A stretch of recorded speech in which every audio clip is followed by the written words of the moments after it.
So, welcome everyone. It's a pleasure to have Anirban Majumdar as our speaker today. So, Anirban is broadly interested in automata theory, reactive synthesis, and also recently he has been doing automata learning. So, Anirban did his bachelor's and master's from CMI and his PhD from ENS Cash or ENS Paris-Saclay. And now he has been visiting several institutes in India. He's on a research journey, and today he's going to talk about Greybox learning of event recording automata. Yeah, thank you. Ashish, thank you for inviting me. I'm very happy to be here to talk here. So yes, I have done a PhD from ENS Paris-Saclay, and then also I have done another postdoc in Université Libre de Bruxelles. And this work was done there with my colleague Mukherjee, who is also on Zoom, and also our supervisor Jean-François Raskin. So the title is something. This talk contains these three main parts: automata learning, then event recording automata, and learning of event recording automata. So I'll go through each part. The idea is just to give a broad idea what these are. I'll go into some details, but not much details. If anything is unclear, please ask me questions. If I can, I'll answer, and if I cannot, I'll say let's take it up. Okay. Let's start with automata learning. Okay, so let's say you have a machine. Okay, so I'll actually move ahead. Yeah, it's fine. So let's say you have a machine which is kind of black box. So you don't know what is the model that is running behind this machine, and you want to know about that model. You want to learn that model. Suppose you know, okay, this is actually like some automaton or some milling is running behind this machine. So basically, you try to come up with an automaton or DFL etc. So this is basically called automata learning. So this is also called by many other names in other communities. It's called model learning. People also call regular inference because that's like regular language. System identification or protocol state fuzzing in different communities. So you can think of two. Yes. This system may not be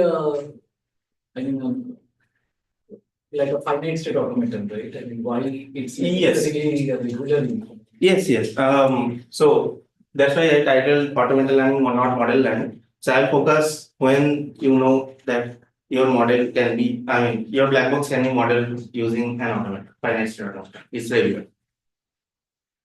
So one can possibly think of two possible scenarios of learning. So I'll just describe those two. So first, you can so basically you can like query the black box to give you some data points. So these greens are saying basically these data points are accepted, okay, like are good executions, let's say in this example, and the red ones are like bad executions. And you would like to somehow separate those two. So you would like to come up with an automaton A such that the language of A basically separates those two. So this scenario is also called passive learning. Okay. And there is another scenario one can possibly think of. So as a learner, you would query the machine like it interactively, and then try to come up with a model A for this black box. So this is called active automata learning because you are actively participating in the you are basically talking to the black box somehow. So our work is in the active learning framework. So next I will present this active learning setup then with more details.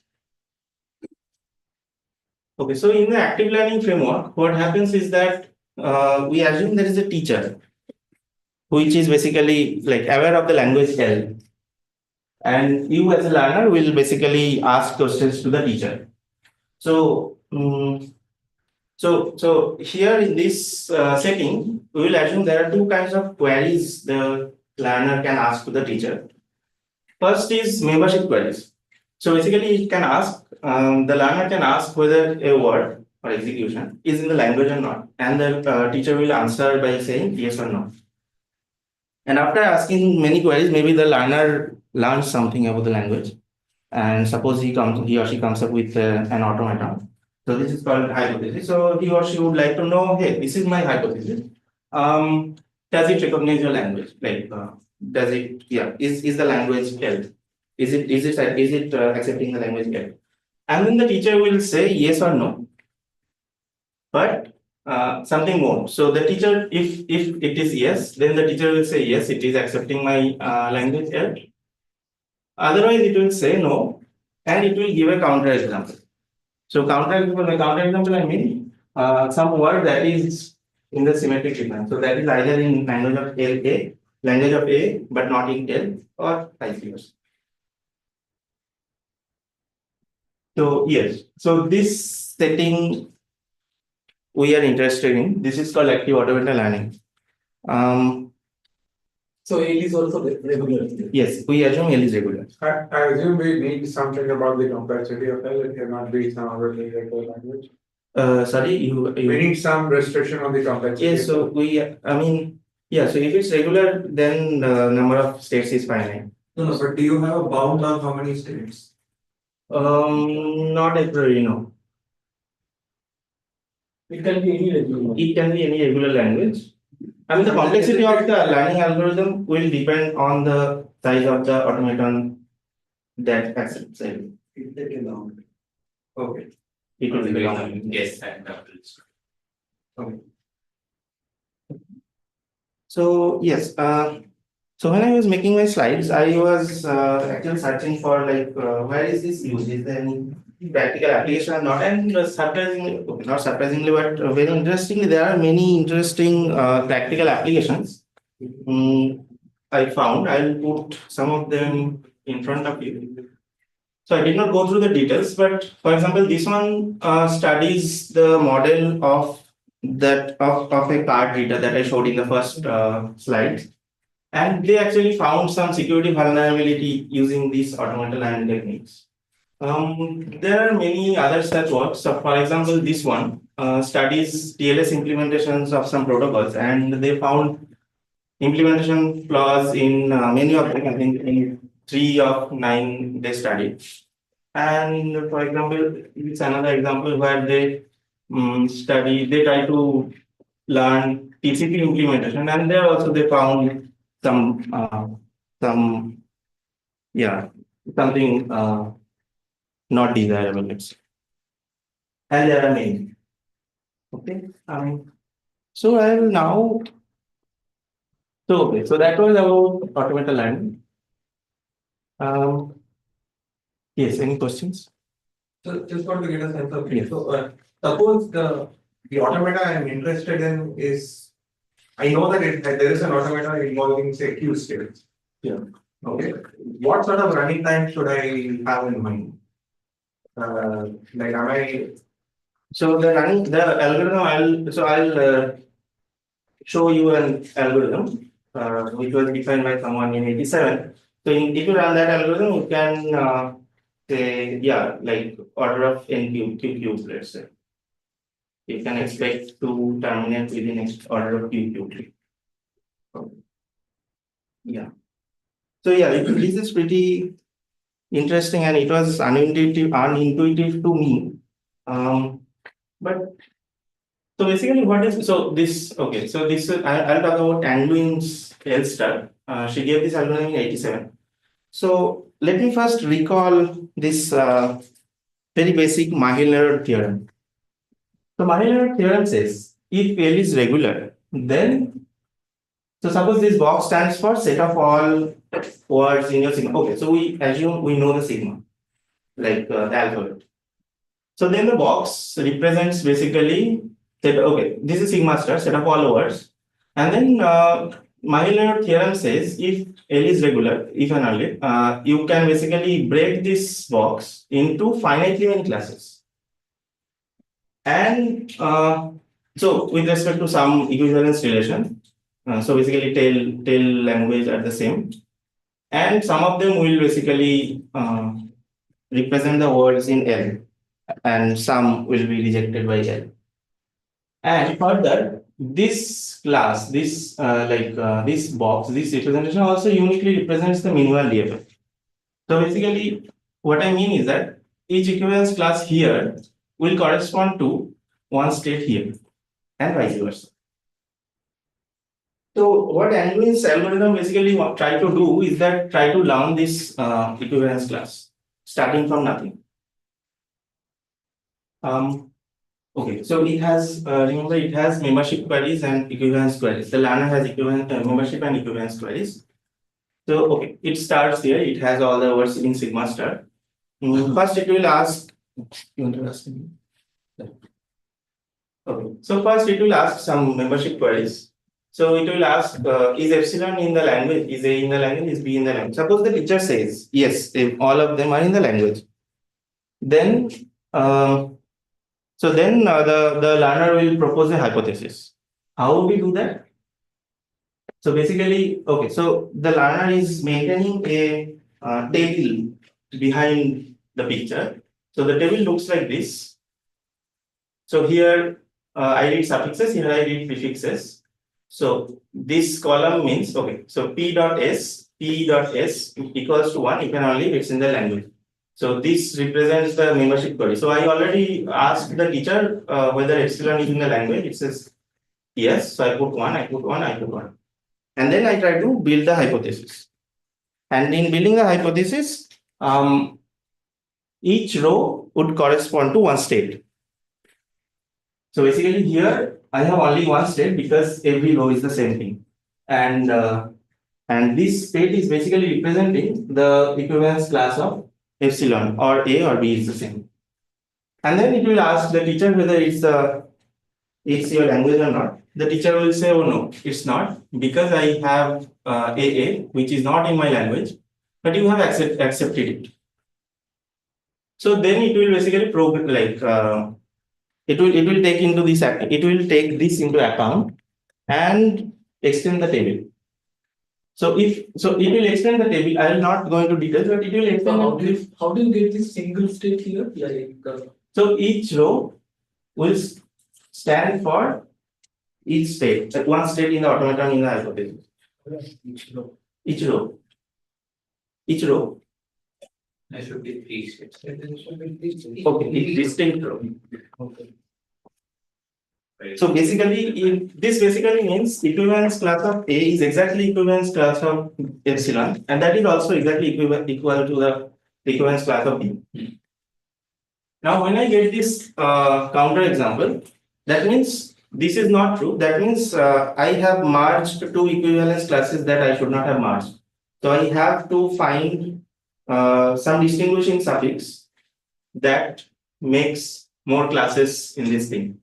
So I will extend the table in some way. So if you see now, the row corresponds to 1, 1, like row of epsilon corresponds to 1, 1, but row of A corresponds to 1, 0. So that means now epsilon and A goes to two different equivalence classes. So that means they will now go to two different states.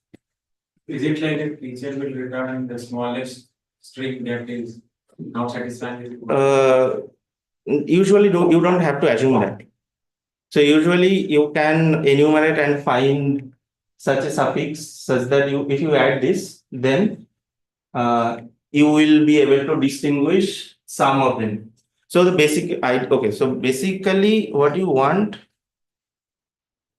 is to break this thing such that one is accepting, one is rejecting.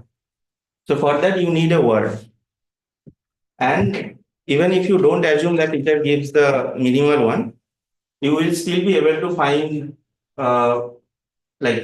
you will still be able to distinguish the classes. So then again you will try to draw automaton for this. So let me try to draw this. So we are going to make a membership query with BA. Yes. Okay. So yes, these I got from membership queries. Yes. Oh, now you're saying BA. BA, yeah. Yes. I mean, you know that AA is 0 and you know epsilon A and A epsilon is 1.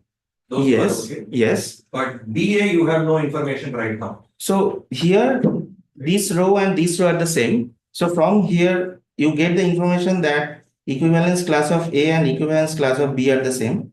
Now, how do you know that? No. How do you know BA the entry that You assume that you assume until contradicted, right? What? You assume until it's contradicted. It's there. You assume I think he just makes the odd right. If you get it down, how do you get the third row? That's the question. Third How row? do you get the third row? By membership queries.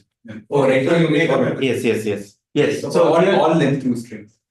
All length two strings. Yes. Not all length two. Not all. Not all. All the rows. All the rows. All So the- I added one column, and so basically I will need queries for each row corresponding. So you how did you on what automatic you take the membership query? It's not this one, right? It's something you No, membership query is with respect to the teacher. with the language, not with automatic. Yeah. Not it. So- I think he did an equivalence query and then now got we the do counter example. And now So you are asking the teacher, uh, like what, like is this accepted? Is A dot is accepted? Is B dot is accepted? So basically, okay, so let's try to draw this thing. So again, initially I have equivalence class of epsilon. Then reading A and B, you know, you go to the same thing. And okay, also since this is one, this is accepting. Since this is one, this is also accepting. And this is the equivalence class of A, which is the same as B. Now what happens if you read an A? I don't know yet. So basically what I mean is that you need to query for another thing, AA. So you don't know the equivalence class of AA yet. Sorry. So you do that. So you ask what is the entries for AA and AB. And you fill up the table as far as you need. And you get the automaton.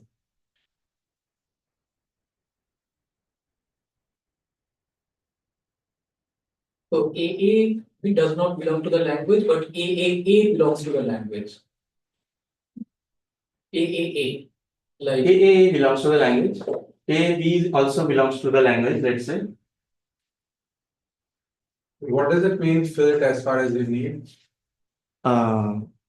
Yeah, I mean, so basically, I mean, so since you are trying to build the automaton, as I was trying to build the automaton, let's say at this position. So you need to know after this class. So as I said, so there is a state corresponding to AA. Yep. So after you reach this class, you need to know reading A, where would you go? So you need to know the class of AAA, and you also need to know the class of BAAB. so it can be one of the existing states, or So we then- to build something. So then you would ask the queries for AAA and AAB. But why would it, suppose instead of getting A, you got a very long string from the teacher, well, how would you do this? Sorry? Suppose instead of A, you got something that was very long, then what does it mean to build it to completion? So, okay. Suppose you got Arthadev's full name.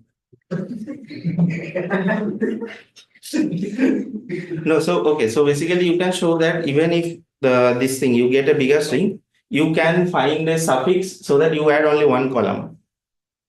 Now, if you add one column, so you just add rows. Yeah. And you can go as far as the regular, like the automaton number of states there are in the automaton for L. So you have an L in the teacher's mind. You cannot go beyond that. So just as an example, so suppose the counter example that was given to you after your first equivalence query was AAAA, like four A's. Yes. What are your new rows going to be? So I understand that the suffix will therefore be three A's. Suffix will therefore be 3 years. Yes. Okay. Yes. And now what are your new rows?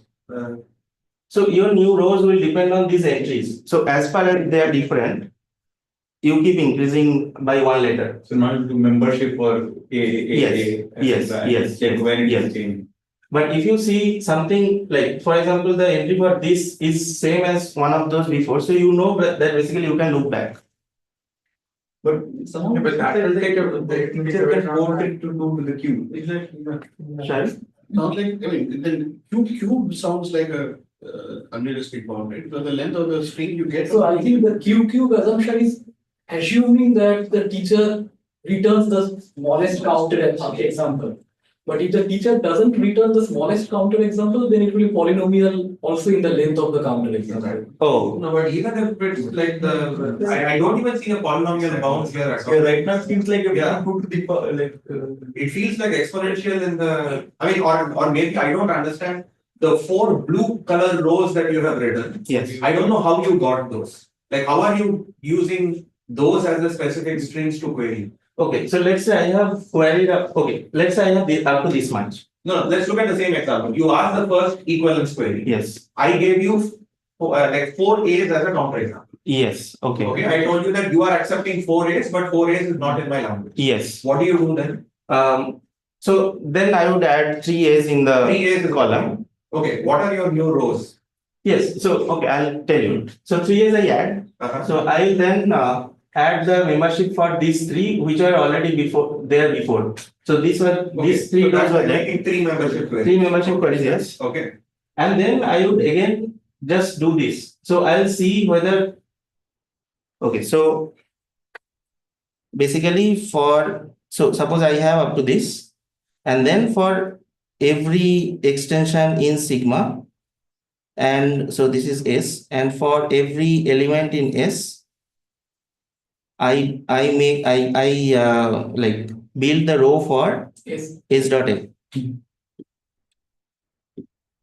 Basically, for every distinct answer that you get, every distinct row, you need to know the 2 outgoing letters from it. For a. So it's only distinct, that's why. Yes, distinct rows, yes. So But to like figure out whether or not A- the row is distinct is a very expensive thing, right? You have to query every. No, but It's the table, they were already there. there. So right now, for example, you know that A and AB right now look the same. So routing or assuming they are the same. You will only just- query. No, but Okay, suppose so you that's have. what I understand. So if it was 4 A's, the Yes. 2 new rows you will be adding is 4 A's and 3 A followed by a B. Is that right? No, Suppose the counter example was A. no. Yes, I think you're saying you'll be still be adding exactly the same rows. yes. Column I will add 3S. Oh, I see. Oh, And then There's there are chalks. Sorry. on the. Okay, then I don't see why. So epsilon is here, A is here, B is here. Okay, Then you are saying, so the second column you got was, so the second column therefore is 3 A's. That makes sense. yes. So Okay. I will do a membership query here, Yeah, here, so here. now you got those 6 entries you have. Yes. Okay, what next? So I have 1, 1, 1. 1, 0, 0. Let's say 1, 0, 0. Okay, So then, so I'm saying for all, so this is S. Now I'm saying for all small s belongs to S, and for all later in your sigma. now can you just tell me what the next rows Yes. are? So next rows will be A, AB. Still this. Oh, it's still the same. Yes. I see. Yes. Okay.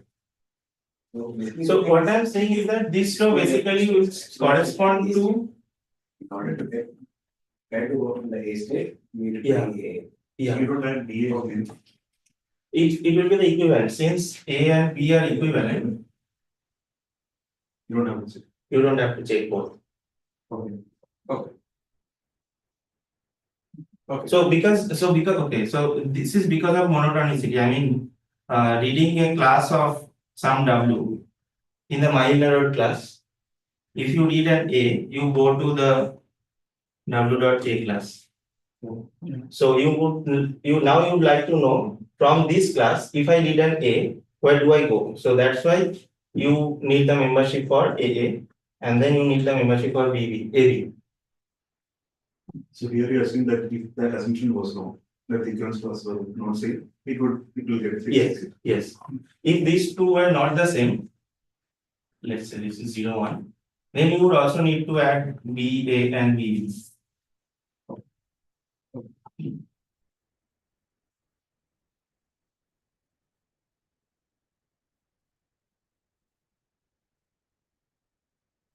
Yes. So this will basically break this thing, and this will continue. break this thing, break into more equivalent classes, and this will continue. So the teacher might say, oh, this is a counterexample, this should be in L, but it's not in your language. And then, yes, it will finally find the minimal DFA.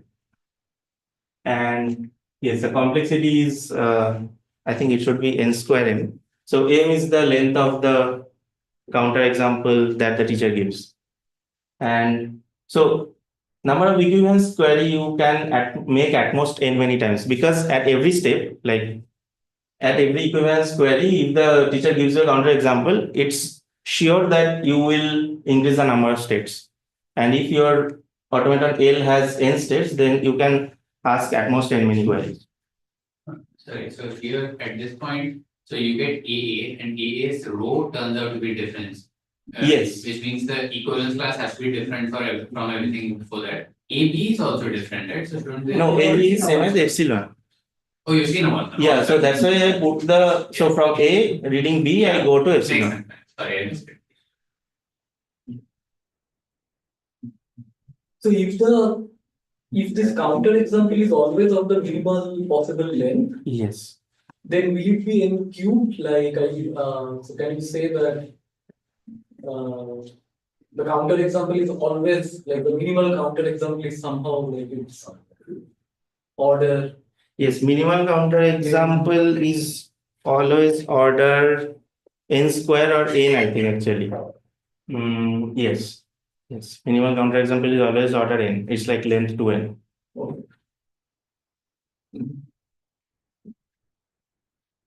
Okay. Okay, so yes, that's all I had to say about Angular stuff and automata learning.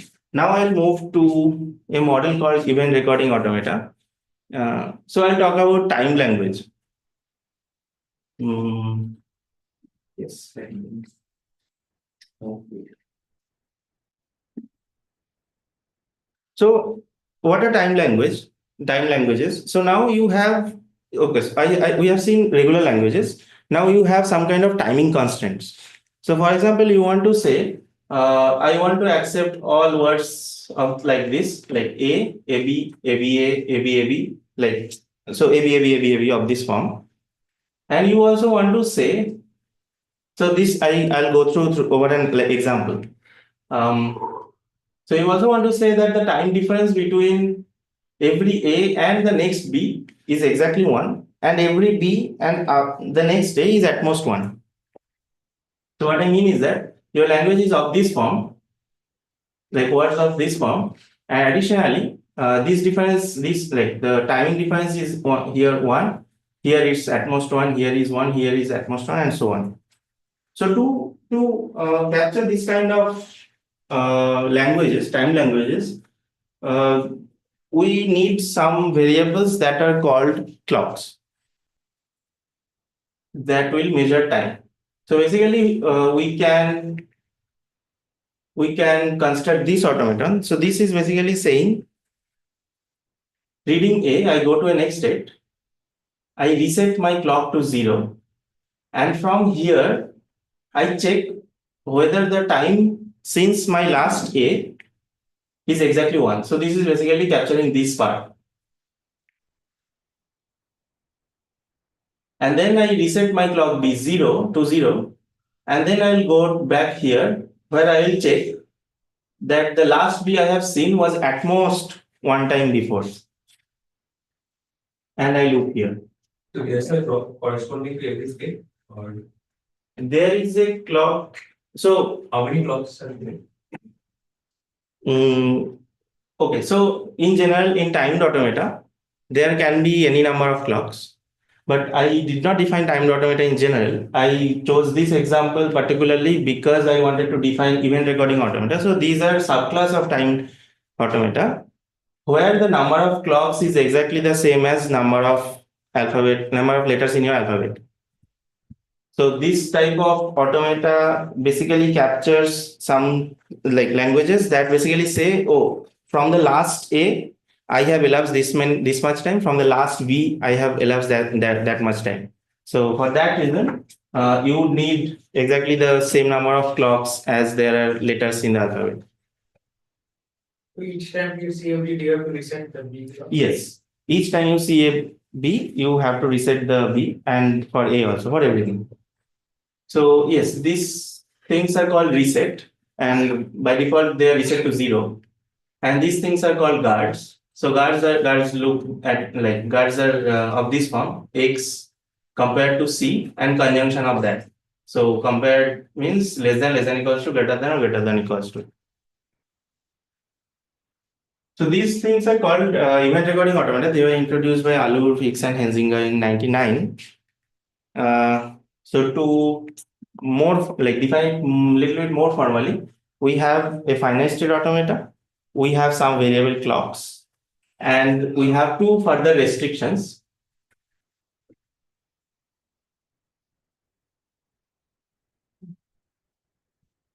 I think you may. We have two further restrictions is that as Sijat was saying, for every clock, for every letter in the alphabet, you have exactly one clock. And as Pranshu was saying, after reading each letter, you reset that particular clock. So this is the definition. And since the resets are very particular, like you know from definition that a clock will be reset exactly after reading that letter, so you can basically forget about those. So they're there implicitly, but you don't need to mention them explicitly. And the clock increase whenever you take a step. Yes. So basically, at every state, you elapse time. So every clock elapse time at the same rate, and then you can only take a transition when your time satisfies this guard. So basically, let's say you are here at time unit. Okay, I'll show an example. So let's say you try to read this word. So this basically means you waited 2.3 time unit, 2.3 seconds, let's say for this case, in the first state. Then you took the first transition A. Now, in the first transition, there is no guard. So that basically means you can take this transition with any time unit. And then in the second one, I need to check whether my last day has appeared exactly one time before. So if my B occurs at 3.3, I check this difference is exactly 1. So I can take this one. So here the resets are implied, like you are not showing the resets. Yes, I am not showing the resets, but they are there. You're not showing the clocks. Sorry? No, the clocks. No, clocks appear in the guards also. But I'm saying the sequence of okay. Yeah, so then again, difference between 4 and 3.3 is less than 1, so you can take this transition and so on. So this is an accepting none, but this is not an accepting none because you cannot really take this transition because the last day has not appeared exactly one time unit. Is the model here? So what constraints can you put on the words? This clock is less than this value. Yes, this clock is less than this value and conjunctions of that.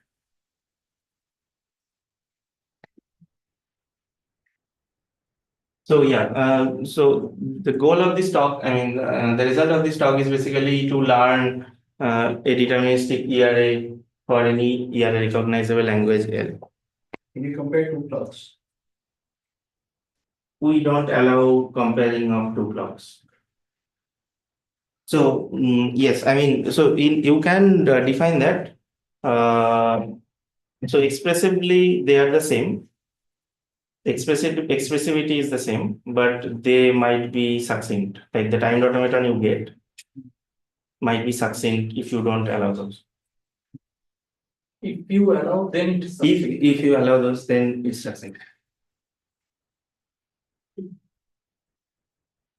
Okay.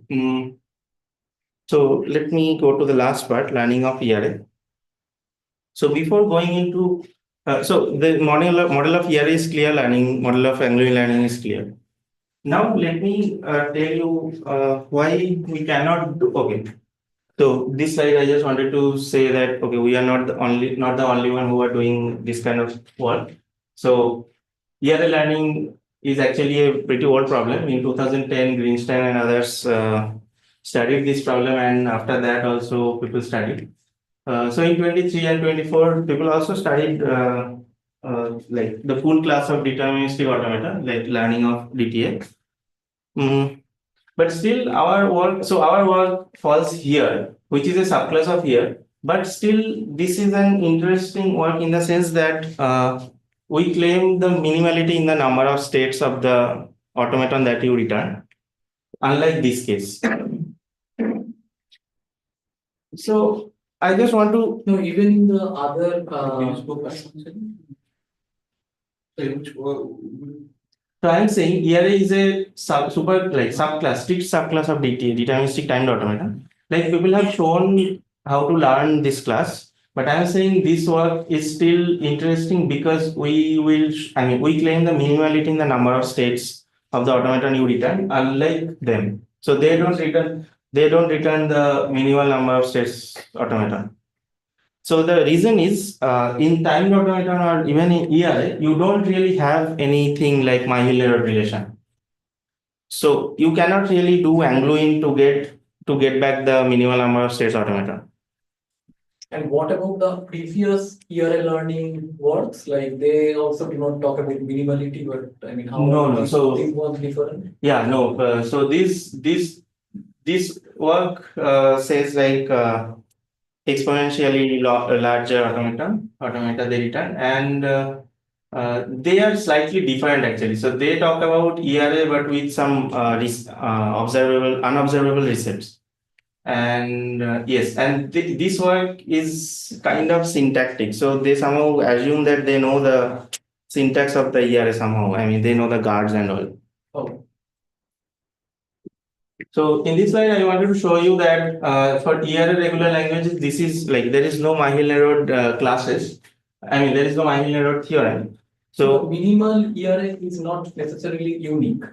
Like minimal ERA is not necessarily unique. So you won't get uniqueness. And also you won't get finite classes. So you can easily construct an example of an ERA so that accepts basically language. Let's say at 0 time unit you see an A, and then less than 1 time unit you see a B, then still less than 1 time unit, then first A you see another B, and then exactly at 1 time unit after the first A you see another A. So if you try to construct the Myhill-Nerod classes of this form, you will see for any, so okay, so this will accept A0, B T1, B T2, A1 for any T1, T2 in this order. Now you can show that for any T1, T1 prime for this particular variable, the class correspond to these two words are different. For any T1, T1 prime in real number. So this will basically this basically says that there is no Myhill-Nerod like theorem in ERA. So this technique cannot, like Angloin style learning cannot really be done directly. So what we rather do is that we transform this ERA learning problem to regular separability problem. So what happens here is that okay, so let's try to see whether so this was an example from before. I did okay, so I did A, B, A, B, A, B of this form such that every B occurs exactly 1 time after the previous step, and every A occurs at most one time unit after the previous B. So can we draw an ERA which has less than 3 number of states? So this looks not doable, but when we put it on our code, so we also have an implementation. It actually, so we were actually surprised. So this has 2-state automaton which accepts the same language. So basically, what happening is here you can club some transitions that cannot be actually taken. In the sense that there is no timed word corresponding to those words, like those sentences, those words. So what I mean is that one can basically think of these automata to accept words, like to accept symbolic words rather than instead of timed words. So one can think that this automaton, for example, is accepting A true, B x equals to 1, A x b less than equals to 1 whole star.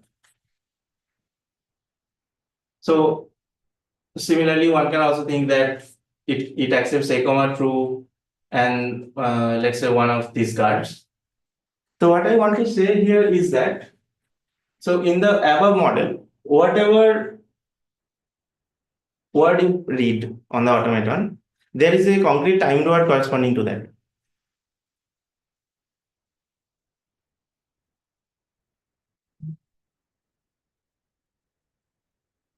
But here, there is no concrete timed word corresponding to this. So I'll explain this because so let's say you read the first, yeah.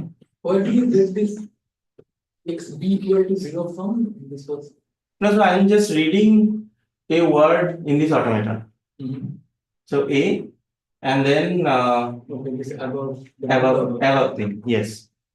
But this is not satisfiable in the sense that there is no timed word corresponding to this word. The reason being, after reading an A, since this is an ERA, you will reset the clock A. And then this guard is saying your clock A value is 1, but clock B value is 0. But you have reset the clock A recently. So clock A value must be less than clock B value. So this cannot be taken. So this word cannot be taken, but it doesn't harm to have this loop here on the ERA. So that is why we get the succinctness in the number of states. And so we call these words as inconsistent words. And basically what I want to say here is that whenever whenever I read a word W which has concrete timed extensions, which are consistent, then it has to be case that if it can be readable, if it is in the language, if it is in the ERA-recognizable language L, then it has to be case that I go to an accepting state on the automaton. So if you had a loop between Q1 with, let's say, on B, Yes. irrespective of the counter, then you could take the transition between Q1. B. Let's say you had a self loop on Q1. Yes. On B, which resets a counter on B. Which resets the count. Which resets the clock on B. Clock on B. Yes. And then you could stay on Q1 for another 1 second and take that above loop. Right? There's nothing preventing you from loop. Stay on Q1 for 1 second. Yes, you could have, but maybe you would not accept the same language. Because then you can just keep taking B, right? Yeah, then you can take the B always. So here also I have some B's, but when you write those words in this format, some B's, you will see that those will be inconsistent. So that will not really harm our language. Our language will still be the same. So right now, what's the purpose of that loop right now? This one. Yeah. it produces inconsistent.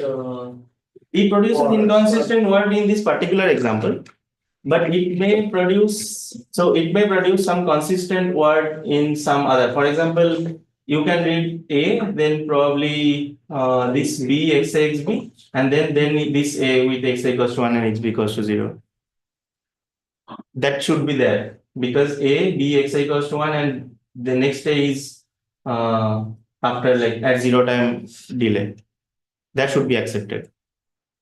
So, can I ask a very basic question? So, your blocks, when your machine starts, what are the values in your block? Okay, so 0. We start at 0. Okay, so then what is preventing you from taking a transition from Q0 to Q1? Nothing. NA, and then you wait there for, let's say, 1 second. Okay. So, can you also simultaneously take Q0? Yeah, I mean, So, 0 delay. 0 delay. 0 delay. So then, okay. So then you can wait for Q1 for, let's say, 1 second and then read that bottom transition on B. Yes. That you can. And then you can wait for 0. And read the above transition. Yeah, true. Yes, so that is why that is there. Okay. So but not every transition goes through, yeah. Maybe. So there will be some words that will be inconsistent. And that is why I could really merge these two states and have some separate guards. That's why I am getting a concise representation. And to the point, ERAs are more effective than DFAs. More effective means Like, maybe there's some type mismatch, like, yes. capture. So there is a type system. There is a type. One thing is the language, here, I mean, there the language was strings. Yeah, Here the language is timed words. timed words. Like every symbol comes with a timestamp that is increasing. No, okay, no, because I was thinking, so right now already it says something like interpreting ERA as a DFA. But further, I was thinking, for example, for the given ERA, can't you think of, maybe bloat up your alphabet by saying you interpret, okay, so XA, so the only conditions you have on XA right now is XA equal to 1 or not. So you can have one string which is like A0, which means XA is less than, is not equal to 1, and A1, which means it is equal to 1. And you can have a string B, like B less than equal to 1, a string, that's a, or maybe not a string, an alphabet, whatever element, which is just XB is less than equal to 1, and something which says it's not less than equal to 1. And then this feels like it's potentially you can interpret it as a DFA, which takes two things together at a time. And those two things again you can encode using another bloated up alphabet and make a DFA out of it. Maybe this example, but I don't see how to do this in general. In general, I also don't see. You want to first set your and you have your set of words that are possible, and then you construct your ERA. And in your ERA, the constant can appear any arbitrary that you can say XI that you put 100. But you for a specific ERA, you decide the XB, whatever those times Yes, constraints thing is, early. so you are doing it in the other order, like you're saying you have an ERA, and then I describe which is the sigma, what is my sigma star now. And I see. So different ERA, you might end up with different set of words that not very, your sigma would be different from ERA.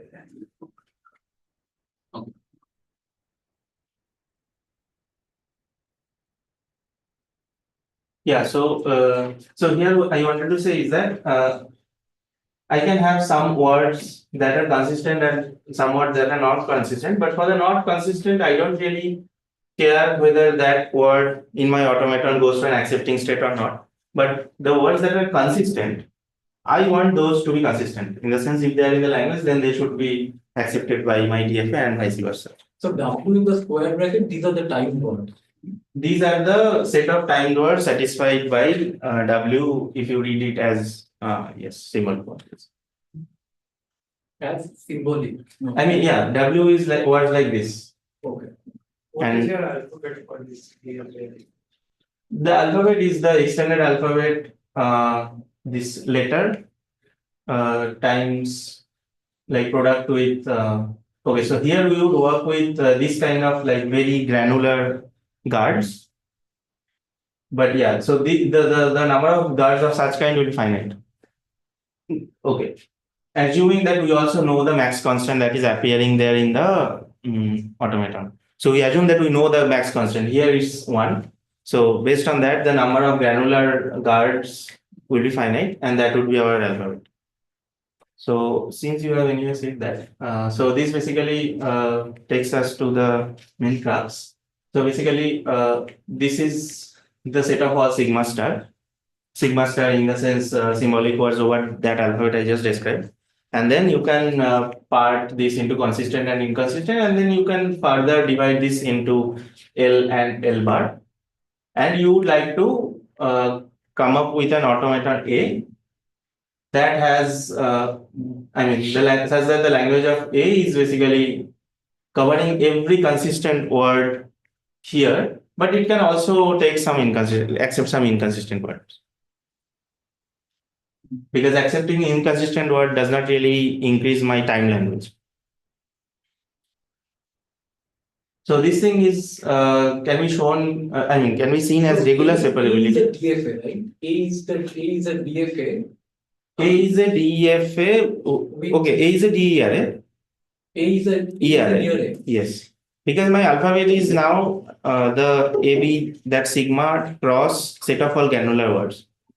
So so your transitions will anyway have A cross guards. So this will turn out to be a ERA. But yes, this can also be thought of as an DFA. So these boxes turns out to be regular. So then this basically reduces our problem to the regular separability, and we somehow extend this L-shape algorithm in our setting. So yes, I'll give an overview of this. So again, the similar picture as we have seen in Anduin, like this box thing. So here I have this box as we have seen in the previous slide. The learner will first guess something here which is in like, so some words which are consistent and also in L, and some words which are consistent and also in L bar. So it will learn a model. So this is not exactly a DFA. So this is a model which is basically 3DFA. So now here, so in DFA we have either accepting states or rejecting states. Now we are saying there are some don't care states. So basically don't care states mean by reading a word, if I go to that state, it can be accepted, like it can be in L or it can not be in L. I don't care. So this don't care states stand for those. So the learner will basically learn a 3DFA which says some words in L and those are also consistent will be accepted by this 3DFA, and some words that are consistent and in L bar will be rejected, like we'll go to states like cross. Like what is the three? Yes, so three Accept, reject, don't care. accept, reject, don't care. So in a DFA you have accept or reject. The words that goes to accepted states are in L. So now I'm saying you have an extra kind of state. The words that go there are like can be in L, cannot be in L. I mean, you don't really care. So in this case, these are the words that are inconsistent. So there's a whole bunch of languages that your DFA or this machine accepts. A whole bunch of words that my machine accepts. So for Whole bunch of languages depending upon the inconsistent subset. yes. So for example, here reading XB equals to 1. Here you cannot really read XB less than 1. So that's why this is inconsistent. That's why it is going to the question mark string. And so this basic idea is from Angular Elster. So we build the table and everything. And from that, so this is called strong completeness. And from that we anyway construct a DFA that is consistent with that 3DFA D, and that has minimal number of states. So this can be done. I mean, can be done in the sense this is a really hard problem, but one can use set solvers to implement it. So basically, I come up with an. So what is NP hard? This learning. So given some words that are accepted, given some words that are rejected, you want to come up with an automaton that is generalizing this thing, but also outside this box. So now the teacher will say, no, I can have some counter examples. Is that this is a counter example because this is in L but not in your LA. This is a counter example because this is in L bar but in your LA. And then the learner will take care of that. So this is basically Angular install learn. Yes. Okay, so we show that this thing terminates and returns a DFA with minimum number of states. Okay. Yeah, I will not go through this. So for implementing, we did not really implement the NP hardness problem. So we apply some heuristic and we find small number of states in the implementation. And here is some comparison which I will skip. So yes, so to conclude, we have proposed an active learning algorithm for ERA-recognizable languages that recognize that gives you a D array with minimal number of states, and we also have an implementation. Now we want to see whether this can be extended for the whole class of time automata. So thank you.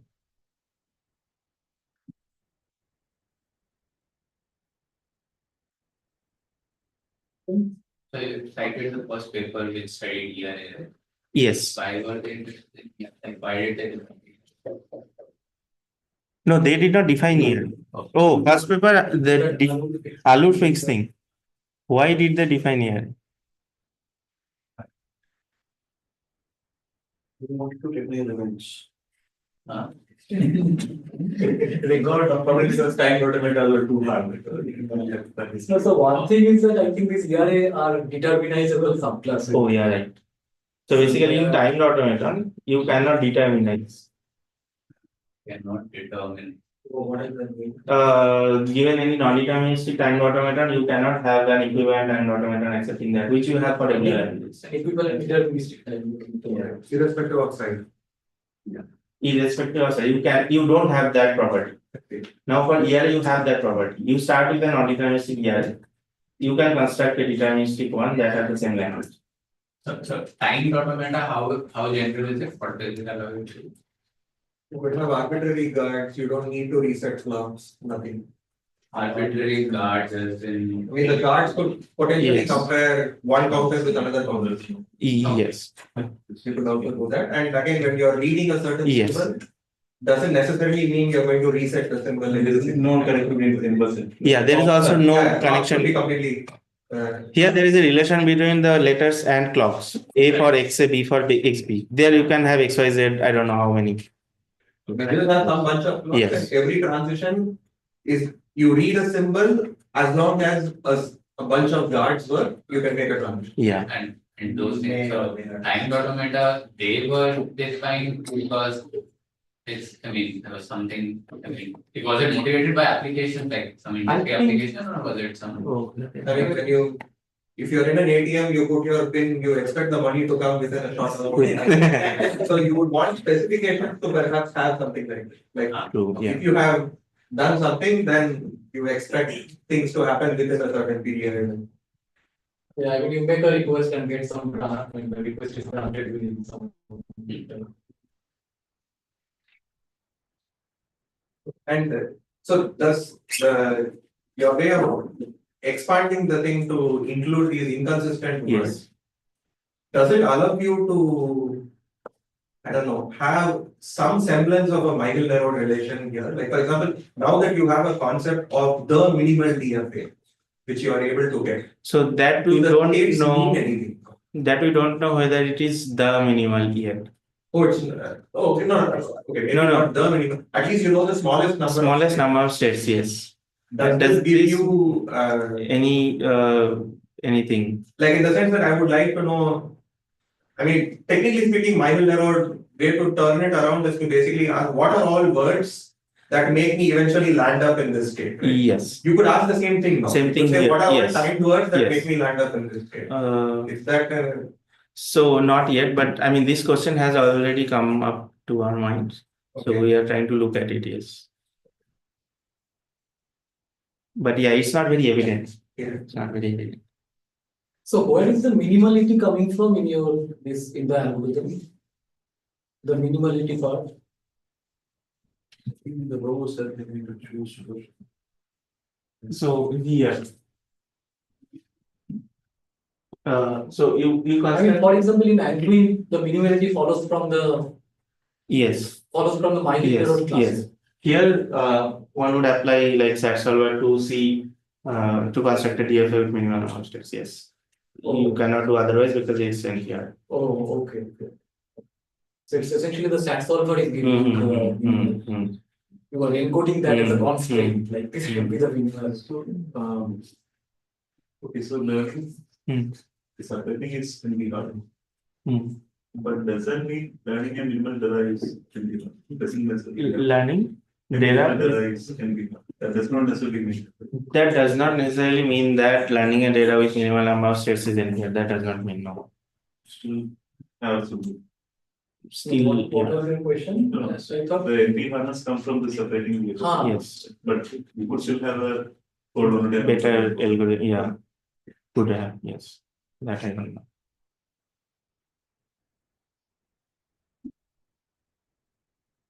And what are the other kinds of timed automata you think it can be extended to? I mean, So for this example, class- I mean, the whole class of deterministic timed automata.